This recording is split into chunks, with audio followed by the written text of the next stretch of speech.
Hello കൂട്ടുകാരെ, നമ്മുടെ മലയാളികൾക്കെല്ലാം ഇഷ്ടപ്പെട്ട ഒരു സാധനമാണ് പഴംപൊരി അല്ലേ.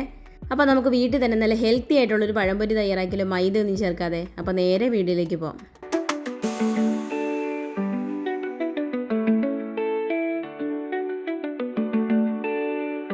അപ്പോൾ അതിനായിട്ട് ഞാൻ എടുത്തിരിക്കുന്ന ഒരു ഇടത്തരം 3 പഴമാണ് എടുത്തിരിക്കുന്നത്, ഏത്തപ്പഴവേ.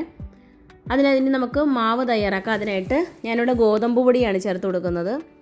ഗോതമ്പ് പൊടി 1/2 കപ്പ് ചേർത്ത് കൊടുക്കുന്നുണ്ട്. 1 ടേബിൾ സ്പൂൺ അരിപ്പൊടി ചേർത്ത് കൊടുക്കുന്നുണ്ട്. പിന്നെ ഒരു 1/4 ടീസ്പൂൺ ചെറിയ ജീരകം, 1 ടീസ്പൂൺ എള്ള് ചേർത്ത് കൊടുക്കുന്നുണ്ട്. പിന്നെ വേണ്ടത് 3 ടേബിൾ സ്പൂൺ നമ്മുടെ ശർക്കരയാണ്, ജൈവ ശർക്കരയാണ് ചേർത്ത് കൊടുക്കുന്നത്. പിന്നെ ഒരു 1/4 ടീസ്പൂൺ മഞ്ഞൾപ്പൊടിയും ആവശ്യത്തിനുള്ള ഉപ്പും കൂടി ചേർത്ത് നല്ലതുപോലെ ഒന്ന് മിക്സ് ചെയ്തെടുക്കണം. അതിനുശേഷം കുറേശ്ശെ വെള്ളം ഒഴിച്ച് വേണം ഇത് മിക്സ് ചെയ്തെടുക്കാൻ. കറക്റ്റ് ആ ഒരു ഇഡലിമാവിൻ്റെ പരുവത്തിൽ വേണം നമ്മൾ പഴംപൊരിക്ക് മിക്സ് ചെയ്തെടുക്കാൻ വേണ്ടി കേട്ടോ. അപ്പോൾ അത് കുറേശ്ശെ വെള്ളം ഒഴിച്ച് നമുക്ക് നല്ലതുപോലെ ഒന്ന് മിക്സ് ചെയ്തെടുക്കാം. കട്ടയൊന്നും ഇല്ലാതെ വേണം എടുക്കാൻ വേണ്ടിയേ. പിന്നെ ഇതിനകത്ത് ഞാൻ ശർക്കരയാണ് ചേർത്തിരിക്കുന്നത്. പഞ്ചസാര ചേർക്കുന്നവരാണെങ്കിൽ പഞ്ചസാര ചേർക്കാൻ ഞാൻ പറഞ്ഞിട്ടുണ്ടായിരുന്നു. ഒരു ഹെൽത്തി വെർഷൻ ആയതുകൊണ്ട് തന്നെ മൈദയൊന്നും ചേർക്കാതെയാണ്, പഞ്ചസാരയൊന്നും ചേർക്കാതെ ഗോതമ്പ് പൊടിയും ശർക്കരയാണ് ചേർത്തിരിക്കുന്നത്. അപ്പോൾ ഇഡലി മാവിൻ്റെ ഒരു പരുവത്തിൽ നമ്മൾ കുഴച്ച് വെച്ചിട്ടുണ്ട്. ഇനി നമുക്ക് പഴം എടുക്കാം കേട്ടോ.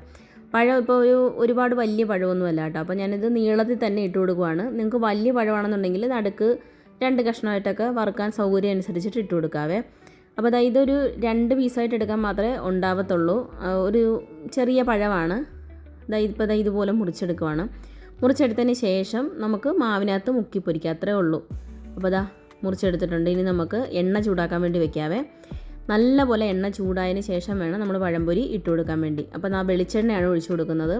ഇനി നമുക്ക് ഇതുപോലെ ഒന്ന് മുക്കിയെടുത്ത് നല്ലൊരു മാവ് നല്ല തിക്കായതുകൊണ്ട് തന്നെ നല്ലപോലെ കോട്ടിംഗ് ആയിട്ട് നിന്നോളും. അപ്പോൾ ഇത് മാവ് ലൂസായി പോയി കഴിഞ്ഞാൽ നമ്മുടെ പഴത്തിനകത്തൊന്നും കറക്റ്റ് മാവ് നിൽക്കത്തില്ല കേട്ടോ. അപ്പോൾ അത് ആ ഒരു കറക്റ്റ് പരുവത്തിൽ തന്നെ എടുക്കണം. അപ്പോൾ നല്ല ചൂട് എണ്ണയിലോട്ട് നമ്മൾ പഴംപൊരി ഇട്ട് കൊടുത്തിട്ടുണ്ട്. ഓരോന്നോരോന്നായിട്ട് ഇട്ട് കൊടുക്കുക.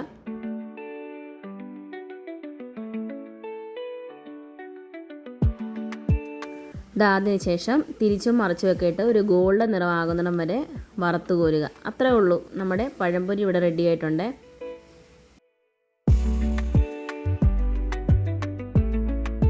അപ്പോൾ ബാക്കിയുള്ളതും കൂടി നമുക്ക് ഇതുപോലെ തന്നെ വറുത്തെടുക്കാം. അപ്പോൾ നമ്മുടെ പഴംപൊരി ഇവിടെ റെഡി ആയിട്ടുണ്ട്. ഇതിനകത്ത് മൈദയും പഞ്ചസാരയും ഒന്നും ചേർത്തിട്ടില്ല. നല്ല ഹെൽത്തി ആയിട്ടുള്ളൊരു വെർഷനാണ് ഇങ്ങനെ തയ്യാറാക്കുന്നത്.